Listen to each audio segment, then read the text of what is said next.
Homosexuality. এখন একটা group আছে দেখবেন যে রংধনু নিয়ে মিষ্টি মিষ্টি কথা শোনায় বিশ্বব্যাপী। তাদের সাইন্স রংধনু, রেইনবো। তারা ছেলেতে ছেলেতে বিয়ে, মেয়েতে মেয়েতে বিয়ে, এটাকে প্রমোট করে। নাউযুবিল্লাহ মিন যালিক। আমাদের এই মুসলিম সমাজে যেন এই আবর্জনা প্রবেশ করতে না পারে, আমাদেরকে সচেতন থাকতে হবে, ঠিক কিনা? এই সাধুন কমিউনিটির একটা বদ অভ্যাস ছিল, তারা ছেলেতে ছেলেতে বিয়ে করত, পুরুষে পুরুষে। আল্লাহ নবী লূত আলাইহিস সালাম তাদেরকে বোঝালেন যে পৃথিবীতে কেউ এই পাপ কাজ করেনি। প্রাণীদের মধ্য থেকেও একটা পুরুষ প্রাণীর প্রতি আকৃষ্ট হয় না। তোমরা আশরাফুল মাখলুকাত হয়ে কিভাবে এই কাজ করো? তোমরা থামো।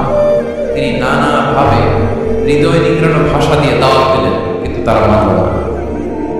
তারা এই পাপ কাজ করতেই লাগলো। আল্লাহ তাআলা ফেরেশতা পাঠিয়েছিলেন ওনার কাছে পুরুষের আকৃতিতে। তারা এই আল্লাহর পাঠানো ফেরেশতাদের সাথে অপকরণ করার প্ল্যান করেছিল। তারা মনে করেছিল সাধারণ মানুষ, আসলে এগুলো ছিল কি আল্লাহর ফেরেশতা। তো আল্লাহর ফেরেশতার সাথে যেহেতু এরকম পাপ কাজের চিন্তা করেছে, তার মানে দে ক্রস দ্য লিমিট। কি বলেন? সীমা লঙ্ঘন করে ফেলেছে। আযাব, পানিশমেন্ট তাদের জন্য অবধারিত হয়েছে। আল্লাহ তাআলা শাস্তি দিলেন। কি শাস্তি দিলেন? সিম্পল। জিবরাইল আলাইহিস সালাম এসে পুরো শহরটাকে উল্টায় ফেলে দিলেন। আল জাযাউ মিন জিনসিল আমাল। যে যেরকম পাপ করে তার শাস্তি এরকম। ওরাও স্বাভাবিক মানুষের যে নেচার, এটা উল্টায় ফেলেছে। কি বলে?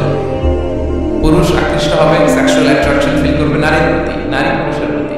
এই যে নেচারটা উল্টাইছে না, আল্লাহ কিন্তু শহরটাকে উল্টায় দিলেন। জিবরাইল আলাইহিস সালাম এসে পুরো সাদুম শহরটাকে আকাশে উঠিয়ে কাঁচা মারলেন, আপসাইড ডাউন। উপরের অংশ চলে গেল নিচে, সব মাটির অতলগ হবে।